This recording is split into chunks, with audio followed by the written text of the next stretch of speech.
Actually இல்லை, இது second time நாங்கள் இங்கே குடச்சாத்திரி மலைக்கு வர்றது. முதல் வாட்டி வரும்போதே சர்ப்பகுகையை மிஸ் பண்ணிட்டேன். அந்த இது வந்து மிஸ் பண்ணிட்டோமேன்ற ஒரு ஃபீலிங் கண்டினியூஸாக இருந்துக்கிட்டே தான் இருந்தது. இந்த டைம் அதுக்காகவே மெயினாக வந்தேன். அந்த குகைக்குள்ளே போனதுக்கப்புறமா தான் தெரிஞ்சது அது எவ்வளோ லாஸ்ட் டைம் போனவங்க எவ்வளோ அதிர்ஷ்டம் பண்ணியிருக்காங்கன்றது.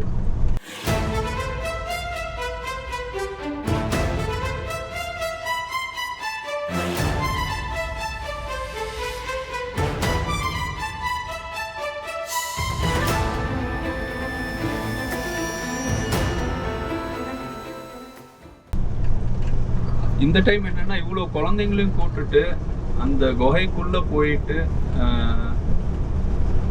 சேஃபாக எல்லாரையும் வெளில கொண்டு வர்றதுன்றது கண்டிப்பாக குரு அருளும் தெய்வ அருளும் இல்லைன்னா கஷ்டம். அந்த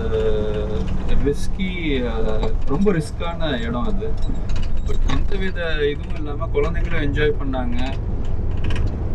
அதுவும் இல்லாமல் குழந்தைங்களுக்கு வந்து இப்போவே வந்து அந்த என்ன சொல்கிறது, குருவோட குருனா யாரு, தெய்வம்னா என்னன்றது இப்போவே வந்து அவங்களுக்கு கற்று கொடுக்கறதுன்றது வந்து ஒரு பெரிய அதிர்ஷ்டம் தான் அவங்களுக்கு. பணம் சேர்க்குறோமோ எதுவோ, இந்த மாதிரி ஒரு நல்ல ஒரு புண்ணியத்தை சேர்த்துட்டு போகிறோன்ற ஒரு சந்தோஷம் இருக்குது எல்லாருக்கும். அது இங்கே வந்தவங்க எல்லாரையும் பார்த்தாலே தெரியுது. செகண்ட், மூகாம்பிகை கோயில் வந்து எப்போவுமே வந்து ஒரு ஸ்பெஷல் பிளேஸ். எனக்கு ஒரு டிஃப்ரெண்ட்டான எக்ஸ்பீரியன்ஸ் எனக்கு ஃபர்ஸ்ட் டைம் வந்து வந்தப்போவே கிடச்சது. செகண்ட் டைம் லாஸ்ட் டைம் குருவோட போகும்போது அது ஒரு டிஃப்ரெண்ட் எக்ஸ்பீரியன்ஸ் இருந்தது.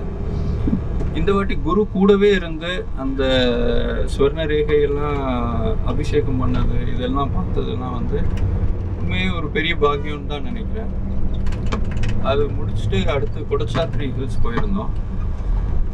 லாஸ்ட் டைம் போகும்போது லாஸ்ட் 2 டைம்ஸுமே வந்து ஒரு நல்ல வெயிலான டைமில் தான் போனோம். இந்த வாட்டி அவ்வளோ மழை, அவ்வளோ ஸ்லிப்பரி, அவ்வளோ இதுவாக இருந்தது. குரு மேலேயும் தெய்வத்து மேலேயும் பாரம் போட்டு எல்லாருமே இங்கேருந்து கிளம்பி போயிருந்தோம். எந்தவித அசம்பாவிதமே நடக்கலை. இருக்கிறதுல ஒரு பெரிய பாக்கியம் என்னன்னா அங்கே நாங்களும் குருக்கு அபிஷேகம் பண்ணது எல்லாமே வந்து அந்த வாய்ப்பு கிடைச்சது வந்து உண்மையே ஒரு பெரிய பிளெஸிங் தான் நான் சொல்வேன். ஆதிசங்கருக்கு வந்து அந்த ஒரு அபிஷேகம் பண்ணுறதுன்றது எத்தனை பேருக்கு கிடைக்கும்ன்றது தெரியல. இங்கே இன்னொருத்தர் கூட சொல்லியிருந்தார், அங்கே வந்தவங்க எல்லாருமே வந்து ஏதோ ஒரு ட்ரக்கிங் ஸ்பாட் மாதிரி தான் நினச்சிட்டு வந்திருந்தாங்க. ஆனால் குருஜி வந்து அங்கே போய் அவர் கொடுத்த அந்த வைப்ரேஷனாக என்னன்னு தெரியல, எல்லாருமே வந்து அதுக்கப்புறமா தான் இது வந்து ஒரு குரு இல்லாமல் ஒரு தெய்வம் மாதிரியே தான் எல்லாருமே வந்து பார்த்துட்டு போனாங்க. உள்ளேருந்து பார்க்கும்போது எங்களுக்கு அதான் தெரிஞ்சது.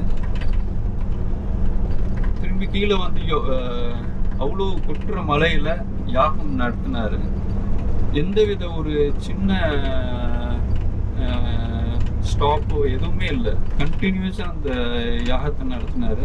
ஆனால் கண்டிப்பாக வந்து ஒரு டிவைன் பிளெஸ்ஸிங் இல்லாமல் கண்டிப்பாக அதெல்லாம் நடக்காதுன்றது தான் என்னோட ஃபீலிங். லாஸ்ட் டைமும் நடந்தது. லாஸ்ட் டைம் அவ்வளோ வெயில் அடிச்சுக்கிட்டு இருக்கும்போது அந்த யாகம் நடந்து முடித்த உடனே அவ்வளோ மழை. இது நிறைய வாட்டி நாங்கள் எக்ஸ்பீரியன்ஸ் பண்ணியிருக்கோம். அது என்னன்னு சொல்கிறது, இந்த கலியுகத்தில் கூட இப்படிலாம் நடக்குமான்றது வந்து ஒரு அதிசயம்தான்.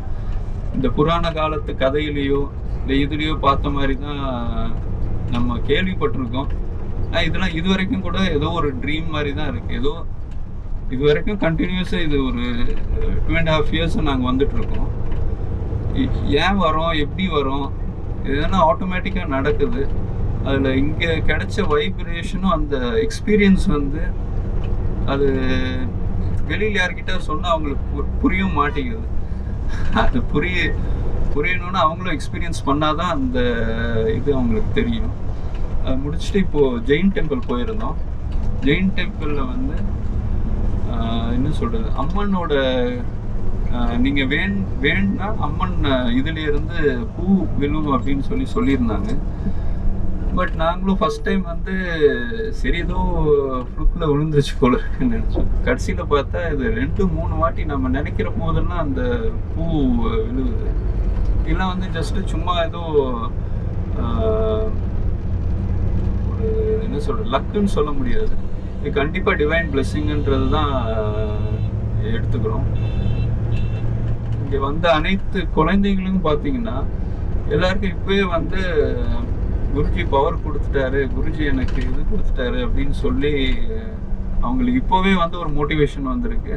கண்டிப்பாக அந்த குழந்தைங்கலாம் கண்டிப்பாக நாளைக்கு பெரியவங்களா வரும்போது எங்களை விட ஒரு நல்ல அப்பா அம்மாவாக இருப்பாங்கன்னு ஃபீல் பண்ணுறோம். நன்றி குருவே. நம்ம ஒரு